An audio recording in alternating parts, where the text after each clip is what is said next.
Olá pessoal, bem-vindos à nossa apresentação do projeto integrado 3 do curso de Ciências da Computação. Nessa primeira aula, nós iremos falar sobre as APIs, o que são e onde habitam. E essa apresentação foi preparada por João Vitor Lourenço e por mim, Matheus Freitas, além dos nossos integrantes da equipe. No nosso roteiro de hoje, passaremos pelo conceito formal de API, como funciona o modelo de requisição e resposta, a anatomia dessas mensagens, as ferramentas que facilitam o teste de APIs e, por fim, como colocar isso em prática usando Python. Primeiro, o que é uma API? Formalmente, a interface de programação de aplicações é um conjunto de regras e padrões que permite que sistemas diferentes conversem entre si. É a ponte que permite que um sistema peça uma informação e outro execute a ação de uma forma estruturada. Pense como o modelo de um restaurante. Você, o cliente, faz um pedido. Você não entra na cozinha para cozinhar. Você usa um cardápio, que no caso das APIs seria a documentação. E você faz essa solicitação ao garçom. O garçom funciona como se fosse a nossa API. Ele leva seu pedido à cozinha, garante que a cozinha entenda o que você quer e quando a cozinha processa o seu pedido, ou seja, prepara seu prato, ele traz o resultado pronto para você de volta à sua mesa. Mas aí, como esses dados chegam de uma API para outra, geralmente são utilizados formatos padronizados de dados, que os dois mais comuns são o JSON e o XML.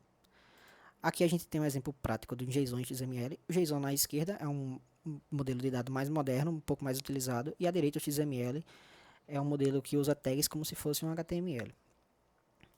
Bem, é importante não confundir a API com web scraping. Enquanto a API oferece um acesso controlado, documentado e intencional aos dados, o web scrape é a extração direta do HTML da página, o que torna muito mais frágil as mudanças visuais no site. Como funcionam as APIs?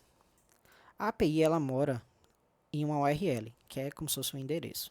Quando você usa a URL de uma API, você está na prática pedindo que ela execute uma ação ou devolva alguma informação. Isso daí é o que nós chamamos de modelo de requisição e resposta.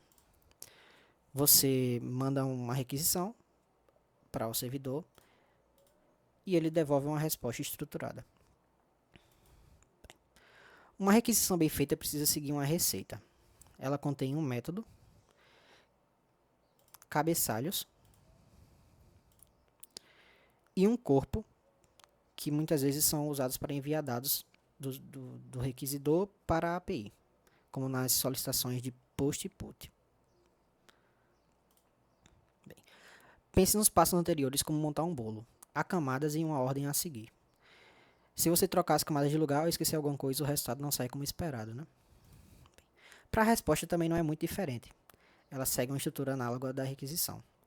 Ela tem um protocolo, que é um breve número e uma razão. Então, pode ser um código de status 200, 201, e tem vários outros que nós iremos abordar mais na frente. Tem informações adicionais, como o tipo de conteúdo que retorna, cookies e outras considerações. Uma linha em branco, igual ao anterior, que separa os cabeçalhos do corpo, indica o fim da seção de headers. E o corpo, que são realmente os dados retornados. Fazendo um paralelo do restaurante, o corpo é como se fosse o nosso prato que nós pedimos. Tá. Você pode estar se perguntando, ok, mas o que são exatamente o tipo de requisição e o código de status? Então, nós iremos falar um pouco sobre eles. Primeiro, com os tipos de requisição. Os tipos de requisições tratam-se de parâmetros enviados no cabeçalho da requisição que definem qual tipo de ação que você quer que o servidor execute. Existem 4 tipos principais que você deve conhecer. O GET, que é um método utilizado para consultar ou recuperar dados. O POST, que é utilizado para quando se pretende criar ou registrar algo no servidor. O PUT, ou PATH, que é utilizado para atualizar algum registro no servidor. E o delete, que é quando se pretende remover algo do servidor. Os códigos de status é o que o servidor diz como resposta para a solicitação que foi feita. Então, o servidor sempre te diz se deu certo através desses códigos numéricos. A classe de 200 indica sucesso, como o famoso 200 OK.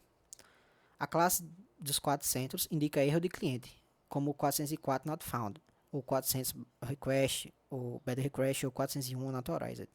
Então, o 400 bad request é o servidor que não entendeu a requisição devido a erros de sintaxe ou dados inválidos enviados pelo cliente. O 401 é que o acesso foi negado e você precisa se autenticar. O 404 not found é quando o link está quebrado ou o recurso buscado não existe no servidor. E também tem a classe dos 500, que indica que foi um erro no servidor, como um bug na hora de executar o código ou uma falha inesperada. Bem, falando um pouco de ferramentas, para testar as requisições, vamos utilizar o Insomnia, um cliente HTTP leve e intuitivo. Então, mostrando um pouco a interface por aqui, nós temos áreas específicas para configurar o método, a URL, os parâmetros e ao lado direito as zonas de resposta, onde vemos que o servidor nos devolveu. Para realizar nossa primeira requisição de uma API, nós vamos utilizar a API do ViaCep, que usa o método get e a URL formatada com um CEP específico. E a gente vai receber um JSON com o logrador, o bairro e a cidade acompanhado do status OK. Então, a API deve seguir essa estrutura que está aqui embaixo, ou seja, tem o endereço dela viacep.com.br/ws/ o CEP que nós queremos buscar e o formato. Então, eu vou mostrar agora para vocês na tela do Insomnia como funciona isso. Bem, aqui no Insomnia, nós temos aquela interface que nós já tínhamos visto. Aqui nós dizemos qual o método que nós queremos. Então, no meu caso, vai ser um get. Definimos a URL, os parâmetros que nós devemos buscar, o tipo de resposta, no caso um JSON, e nós clicamos aqui no Send. Bem, a API processou e retornou para a gente o endereço que nós quisemos. Nós pedimos, né? Temos o CEP, o logradouro, o complemento, a unidade, o bairro e todas as outras informações referentes àquele CEP.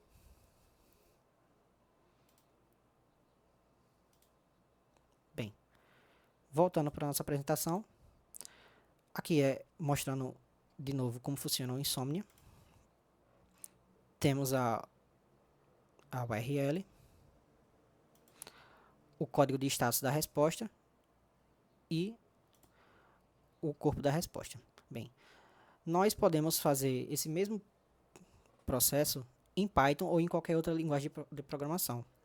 Então, as linguagens de programações modernas permitem que nós executamos um request e que realizamos uma consulta para, por exemplo, a mesma API utilizada anteriormente, onde a requisição é feita utilizando a mesma URL, sendo ela estruturada por variáveis de código. Então, aqui está um exemplo de código em Python, que usa a biblioteca requests do próprio Python, que define a URL, onde ela aceita os parâmetros do CEP do formato, e utilizando a biblioteca requests, faz um requests.get nessa URL, e exibe o código de status e retorna o JSON para o usuário. E no final, com esse print, você obtém o resultado da API, que tende a ser o mesmo resultado que nós vimos anteriormente no Insomnia. Estas foram as fontes que embasaram o nosso estudo, incluindo documentações da Oracle e da ViaCep. Espero que essa introdução tenha ajudado a entender onde as APIs habitam e como você pode começar a usá-las hoje mesmo. Obrigado.